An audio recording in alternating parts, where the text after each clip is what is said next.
You're watching The Legal Breakdown, Glenn. That was Greg Bovino, who is in charge of Customs and Border Patrol, basically offering up this idea that if you call federal agents kidnappers or Gestapo, that there will be consequences. So is there any legality to what he's saying here?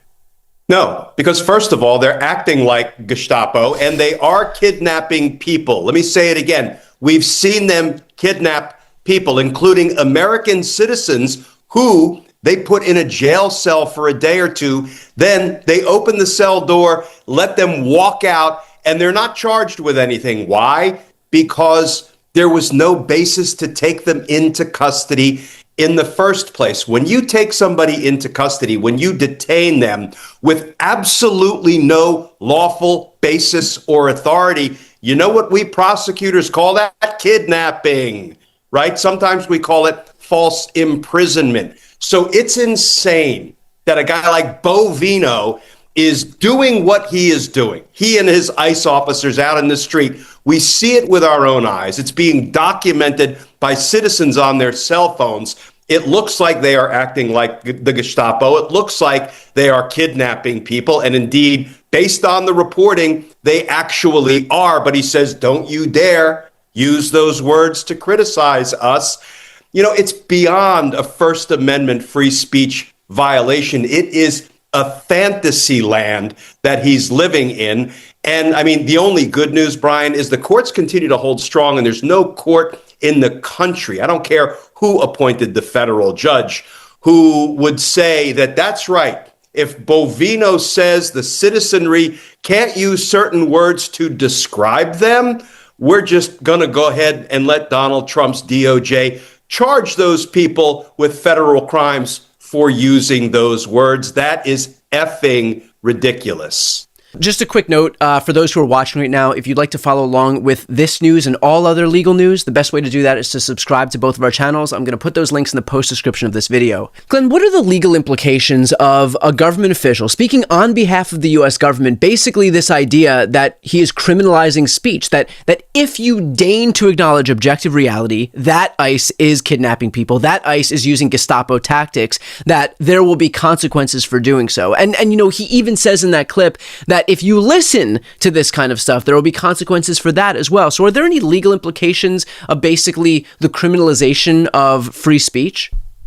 You know, unfortunately, particularly when we have a Department of Justice and its leadership that is not at all loyal to the rule of law or the Constitution, it's very hard to envision consequences presently while, you know, Trump and Bondi and Nome and company are still in power and running roughshod over the rights of the American people. He could be fired from his job, but Kristi Noem is not going to fire him. Congress could act to defund, his position, to defund ICE agents, to, defund certain components of DHS, all of which I hope they will do. And I would urge all of our viewers to call their elected officials in Washington and urge them to stop funding lawlessness, unconstitutionality, and murder. Stop funding it, because you're harming the American people. You're hurting your own constituents. And of course, Brian, once these people fall from power, and they will, whether Donald Trump makes it his entire term or not, they will fall from power at some point. That's when criminal investigations will need to commence, because this old RICO prosecutor looks at Donald Trump's executive branch, and I see a criminal enterprise. And I don't use that term flippantly. I mean, I see an organization that is being run as, a criminal outfit headed up by Donald Trump, who is essentially the mob boss. He's got his consigliere and Pam Bondi over at the Department of Justice. He's got his underbosses. He's got his capos, right? He's got a lot of wise guys in his organization. And so, if we've learned nothing from the timidity and inaction of the Merrick Garland Department of Justice previously, which has brought us to exactly where we are today, we have to learn the lesson that runaway criminality by an executive branch of the federal government needs to be met with the rule of law. So yes, down the road, there may very well be consequences for Bovino and his ilk. It's just they're feeling themselves right now because they've got people like Noam and Bondi and Trump who have their back. Glenn, I want to throw another clip of Bovino up onto the screen. All agents that were involved in that scene are working, not in Minneapolis, but in other locations. That's for their safety. There's this thing called doxing, and the safety of our employees is very important to us. So we're going to keep those employees safe. As far as the number of shots, the number of agents involved, that, again, is going to come out in the investigation. I'm not going to speculate on who did what, when they did it, how they did it, or what exactly occurred there. I'm going to wait for the investigation to let me know what happened. Because before those facts come out, we need to ensure that we're talking truthfully and accurately. And before I speculate, I'm going to talk truthfully and accurately. So right there, Bovino was asked about the identity of the ICE agent who shot Alex Preddy. We obviously know the identity of the ICE agent, Jonathan Ross, who shot Renee Good. Now we're not getting any of that information. And so in very much the same way that DHS shut down the BCA, which is the state investigators who wanted to look into what happened with the killing of Alex Preddy, and now that's not happening. The DHS has also learned from their mistakes, quote unquote, from the first time, which is that when the identity of the ICE agent is revealed, that people will learn that person's name and want to rightfully hold them to account for what they've done, which is to commit murder. And so can I have your reaction to this idea that far from any accountability, they're not even sharing any of the information about who this rogue ICE agent is?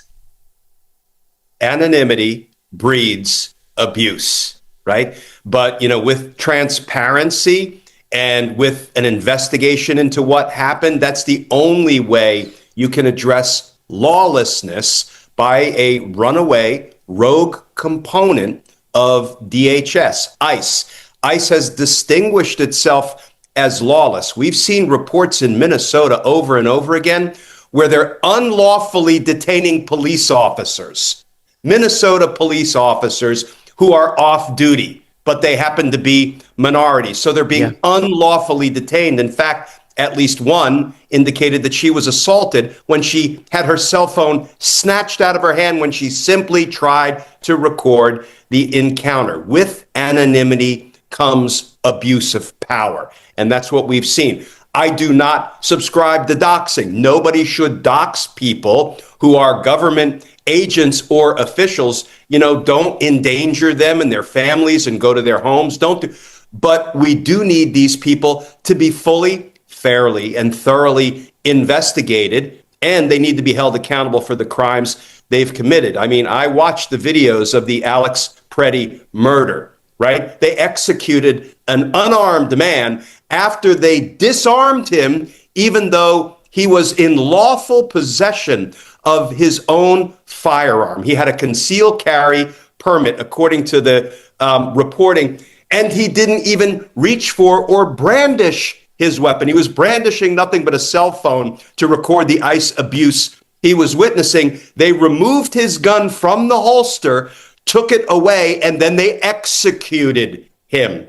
They murdered him. And that is something that has to be investigated. I recently authored a piece jointly with Dave Ehrenberg. He's a longtime state court prosecutor. I was a career federal prosecutor, and we set out a blueprint for how the Minnesota law enforcement authorities can and must aggressively investigate not only Renee Good's killing, but now the murder of Alex Preddy. And they can do it, even though the federal government is trying to, throw up roadblocks and obstruct justice every step of the way. There are ways for the state authorities to move forward toward an indictment and even to wrestle the evidence away from the federal authorities. So listen, this is what the Minnesota state law enforcement authorities and prosecutors must do. They can't just take this lying down. Their citizens are being murdered, and I use that term advisedly. Lynn, what about this idea that without even a day's delay, this ICE officer, who again shall remain anonymous, was taken out of Minnesota, put back on the streets? I would call that accessory after the fact. Plain and simple. Knowing what he's capable of, knowing the crime he's committed, to then put him back on the streets and facing American citizens. Yeah. So first of all, when you assist somebody who has committed a felony, you do something to help that person evade apprehension, trial, and punishment. You're committing a federal felony, accessory after the fact. And then by putting him back on the street, you are now endangering an entire new population wherever he happens to be deployed, knowing what he has done previously. And I think that could criminally and certainly civilly put his supervisors on the hook. It's like, you know, the old story about if your dog continues to bite visitors to your home, you become responsible for setting up those dangerous circumstances. Well, it looks like, you know, they want these ICE agents out there biting or shooting citizens kind of at will, and they refuse to do anything to hold them accountable. I also find it kind of ironic that for an entire agency whose purported purpose is to take people off the streets who are committing crimes, and they spent so long berating the Biden administration for having all these people here who are committing crimes, and then they don't keep them locked up, they let them roam the streets, and they've got ICE agents who clearly don't know how to use their weapons, clearly are incompetent, clearly are not trained, and they're literally doing the exact same thing that they once condemned, putting them on the streets and endangering an entirely new population by virtue of having these anonymous officers roaming around.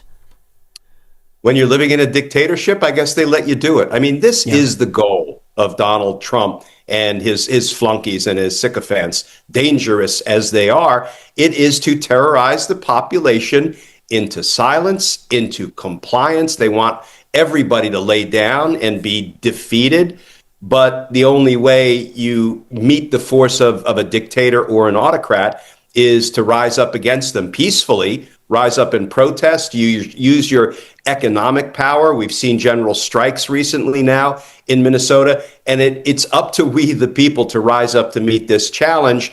And if we can get at least 3.5% of the American population to do that, to stand up, to rise up, that is the number that autocracy experts cite as, you know, the amount of a population that can dethrone a dictator. Again, I'll always emphasize peacefully, but, you know, we need to rise up. Glenn, last question here, and I want to draw from your experience as a prosecutor, a former federal prosecutor for 30 years.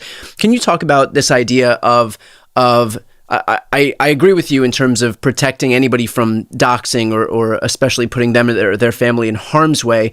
But what expectation of privacy do public officials have, even with regard to something as simple as their name?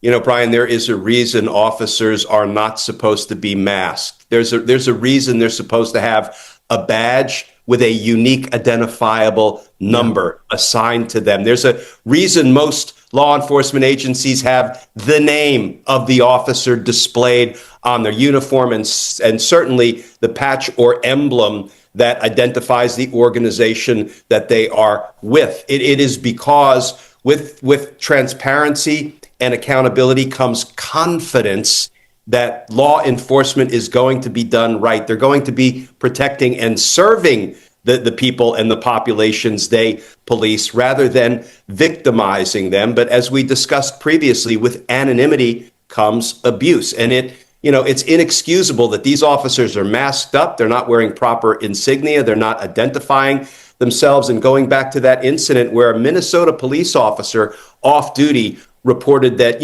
she was unlawfully, unconstitutionally detained, and it sounds like assaulted when they snatched her cell phone away. When she ultimately identified herself as a police officer, these people just kind of slunk off without, another word about what they had done, why they were doing it, what the constitutional basis was for the stop. So no, we don't want people doxxed, but we need to have confidence that, if there are law enforcement agents that are either stepping a toe over the constitutional line or worse, they can be identified so we can do better as a nation when, we put these folks out on the streets to police the people. Perfectly put. We'll leave it there. Again, for those who are watching right now, if you'd like to follow along with all legal breaking news, the best way to do that is to subscribe to both of our channels. I'm going to put those links right here on the screen and also in the post description of this video. 100% free to sign up and a great way to support us and independent media. So again, those links are right here on the screen. I'm Brian Tyler Cohen. And I'm Glenn Kirshner. You're watching The Legal Break.